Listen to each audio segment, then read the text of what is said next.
কথা আছে নীতি বচন এটা তাতে যে অতি ভক্তি চোৰ লক্ষণ মানে কি চোৰে কি চোৰ কৰে বাৰু চোৰে কোনবিলাক বস্তু চোৰ কৰে মানুহৰ ভাল ভাল বস্তুহে চোৰ কৰে যে আপুনি যদি বাটৰ মূৰত যদি জাবৰ অলপ পেলাই থৈ দিয়ে চোৰে জাবৰখিনি চোৰ কৰি লৈ যায় নেকি বাৰু নিনিয়ে গোবৰখিনি চোৰ কৰি লৈ যাব নেকি নিনিয়ে কিন্তু যিটো আপোনাৰ ভাল বস্তু বোলে তামাৰ কাঁহী আছে ৰূপাৰ কাঁহী আছে বা ভাল ভাল বস্তু আছে এইবিলাকহে চোৰ কৰি লৈ যাব ঠিক তেনেকুৱাকে যিসকল ভক্তই মানে অৰিজিনেলি ভক্ত প্ৰকৃততে ভক্ত তেওঁলোকে আনে কি ভাল কথা কয় এইটো তেওঁৰ নিজৰ ভঁৰাললৈ লৈ যাব পাৰে নিজৰ জ্ঞানৰ ভঁৰাললৈ লৈ যাব পাৰে সেইকাৰণে কোৱা হয় অতি ভক্তি চোৰৰ লক্ষণ অতি ভক্তিয়াৰ মানুহে কি ক'ব পাৰে চোৰে যেনেকুৱাকৈ ভাল ভাল বস্তুবিলাক চুৰ কৰি নিজৰ ভঁৰাললৈ লৈ যায় ঠিক তেনেকুৱাকৈ অতি ভক্তিয়াৰ মানুহে কি কৰিব পাৰে কোনোবাই যদি ভাল কথা কয় এইবিলাক তেওঁ নিজৰ ভঁৰালত বা নিজৰ জ্ঞানৰ কোষলৈ লৈ যাব পৰা ক্ষমতাটো আছে সেইকাৰণে কোৱা হয় অতি ভক্তি চোৰৰ লক্ষণ এতিয়া মানুহেতো এইটোৱে আজিকালি ফেচবুক ইনষ্টাগ্ৰাম এইবিলাকতো কিছুমানে একদম ৰীল বনাই বনাই বা কিমান ধুনীয়াকৈ কৈ থাকে একদম কিন্তু আমাৰ তেতিয়া কওঁ মাত দিও লাগে কিন্তু মাত নিদিওঁ কিয় মাত নিদিওঁ কাৰণ কথাটো হ'ল জানো যে তেওঁলোকৰ জ্ঞানৰ পৰিসৰ নাই বৈজ্ঞানিক লগত কি কথা ক'ব ওলোটাকৈ আকৌ বেলেগ এটা ক'ব আহিব গতিকে সেইকাৰণে প্ৰভুসকল আপোনাৰ হ'ব প্ৰত্যেকৰ জ্ঞাতাতে এই কথাখিনি জনাই থৈ দিছোঁ কিন্তু আজি যি কৈ আছে যে ভক্ত প্ৰহ্লাদ এই ভক্ত প্ৰহ্লাদক এতিয়া কৈছে যে ইহলোকৰ আৰু পৰলোকৰ যিমানবিলাক সুখ ভোগ আছে সমস্ত দৃষ্ট শ্ৰুত আছে মানে যিমানবিলাক শুনি থকা দৃষ্টান্ত কিবা কিবি আছে বিষ্ঠা প্ৰায় যেন কৰিলন্ত তেন দৈত্যভূত সৰ্বজানে এইবিলাক বিষ্ঠা মানে কি জানে নহয় লেতেৰা যিটো মল বুলি কয় এই লেতেৰা মলটো কি কৰে মলৰ নিচিনা দেখা পায় এই সংসাৰখনো মলৰ নিচিনা এই আছে এই নাই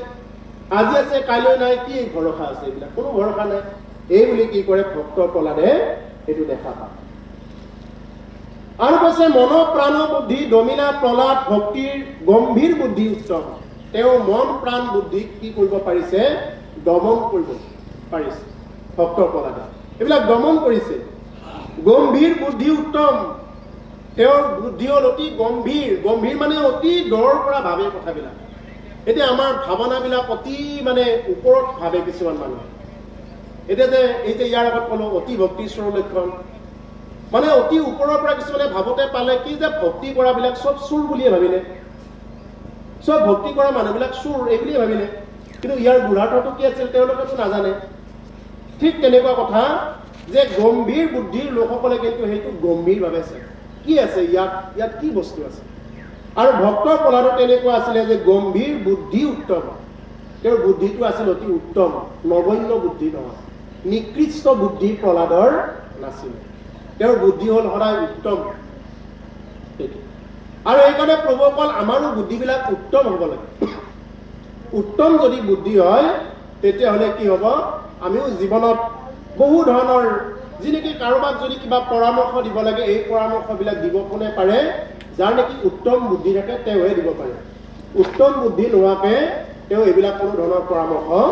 দিব নোৱাৰে কৈছে মহাশান্ত মন পৰম সজ্জন নিষ্কাম ভৈল পৰম তেওঁৰ মনটো হ'ল পৰম শান্ত পৰম সজ্জন বুলি কৈছে পৰম সজ্জন সাধু কোন প্ৰহ্লাদ হ'ল পৰম সজ্জন নিষ্কাম ভৈল পৰম তেওঁ পৰম নিষ্কামী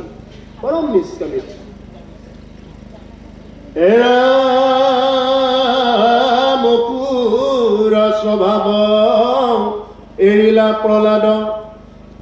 যদ্যপি তেন্ত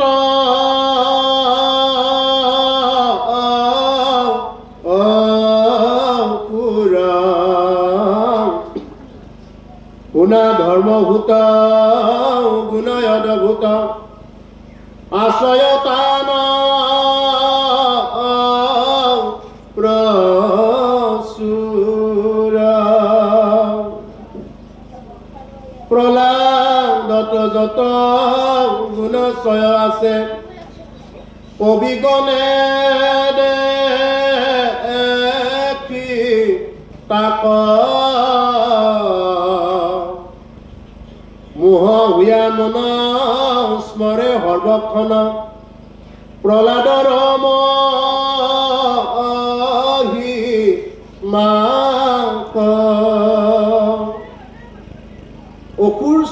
এৰিয়া প্ৰহ্লাদ যদ্যপি তেন্ত অসুৰ তেওঁ অসুৰ স্বভাৱটো এৰি দিছে অসুৰ মানে পুতৰ বিপৰীতে যিয়ে চলে সেয়ে হ'ল অসুৰ সুৰৰ বিপৰীতে যিয়ে চলে বেসুৰা বুলি নকয়নে বাৰু গান গাই থাকিলে যদি সুৰৰ বিপৰীতে যদি বেলেগ এটা সুৰ দি দিয়ে এইবিলাকক কি বুলি কয় বেসুৰা বুলি কয় বেসুৰ ঠিক তেনেকুৱাকৈ যিয়ে নেকি সুৰৰ বিপৰীতে চলে সেয়ে হ'ল অসুৰ এতিয়া অসুৰ স্বভাৱ এৰিলা প্ৰহ্লাদ যদ্যপি তেন্ত অসুৰ তেওঁ অসুৰ বংশত জন্মগ্ৰহণ কৰিছে কিন্তু তথাপিও তেওঁ অসুৰ এইবিলাক ধান্দাবিলাক স্বভাৱবিলাক তেওঁৰ নাই তেওঁ পৰম বৈষ্ণৱ শান্ত পুনা ধৰ্মভূত গুণ অদভূত আশ্ৰয় টান প্ৰচুৰ গতিকে কি কৈছে যে সেই ধৰ্মভূত গুণ অদভূত আশ্ৰয় টান প্ৰচুৰ যে তেওঁৰ কি হৈ আছে গুণ অদভূত অদ্ভুত গুণ তেওঁৰ ভিতৰত বিদ্যমান হৈ আছে ভক্ত প্ৰহ্লাদৰ ভিতৰত অদ্ভুত গুণ বিদ্যমান হৈ আছে আশ্ৰয় টান প্ৰচুৰ তেওঁৰ ভিতৰত প্ৰচুৰ আছে বুলি কৈছে বেছি আছে